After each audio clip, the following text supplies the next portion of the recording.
Deň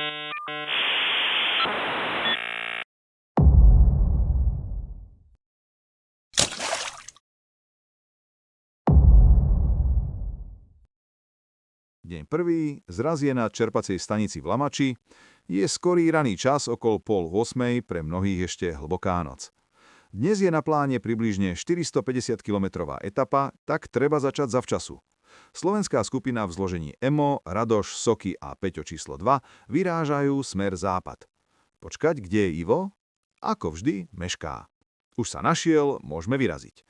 Po D2 dávame rýchly diaľničný presun až do Kútov. Druhá skupina vyráža z Prahy. Cieľ máme spoločný.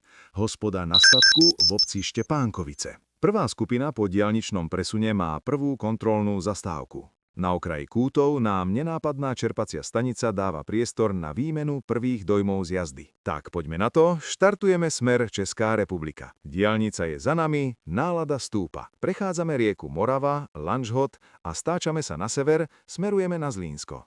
A presne tu sa oficiálne začína naše putovanie okolo Česka. Už tesne za hranicou, niekde v kokolí Veselí nad Moravou, sme prvýkrát konfrontovaní s našou tradíciou vytiahnuť nepremoky, alebo nás ten dážď obíde.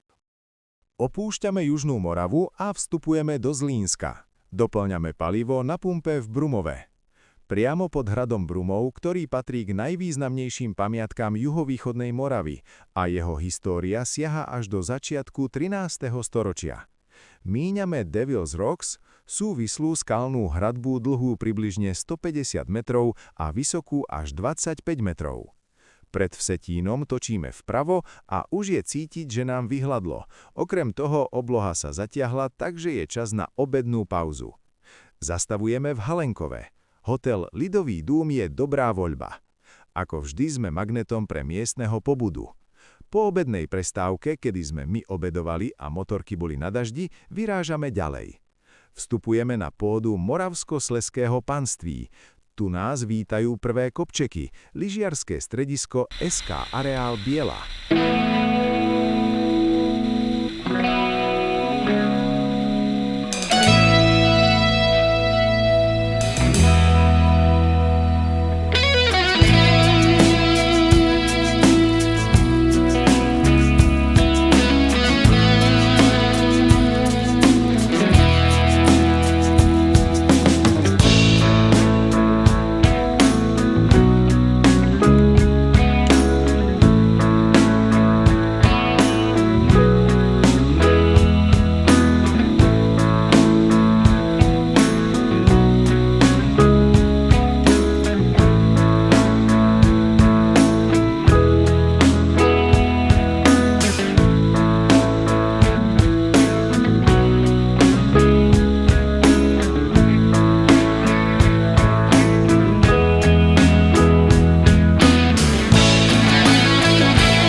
Prechádzame lesom a klesáme okolo nádrže Šance, smerom Frýdlant nad Ostravicí.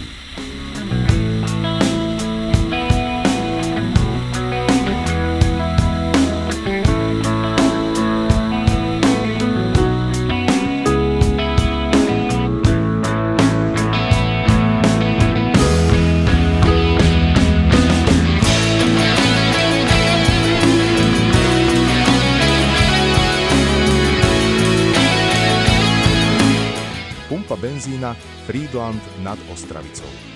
Tu nastáva prvý pád nášho výletu. Šťastie, že v príľbe už nie je Radošova hlava, ale aj tak pokrstiť novú príľbu nie je to, čo chcete hneď prvý deň výletu. Cestou k najvýchodnejšiemu bodu Českej republiky nás zastavil veľký čierny mrak. Takže nastáva otočka a smerujeme opäť na západ. Prichádza prvá kríza, príčina je známa, nudná priemyselná krajina okolo nás a zadok už poriadne omíňa. Třinecké železiarne a zase trochu mokneme, ale pomaly si zvykáme, veď to je naša tradícia. Za Bohumínom sa plánovane nevyhneme návšteve severného suseda, takže robíme prvé a tento výlet aj posledné kilometre v Poľsku.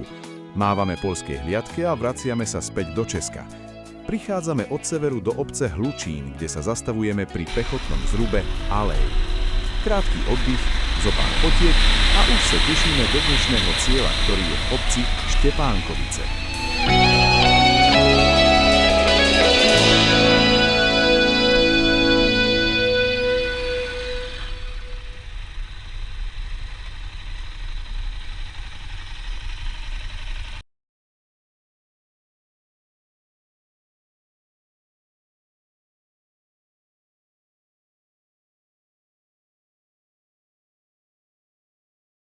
O chvíľu parkujeme na dvore hospody na statku.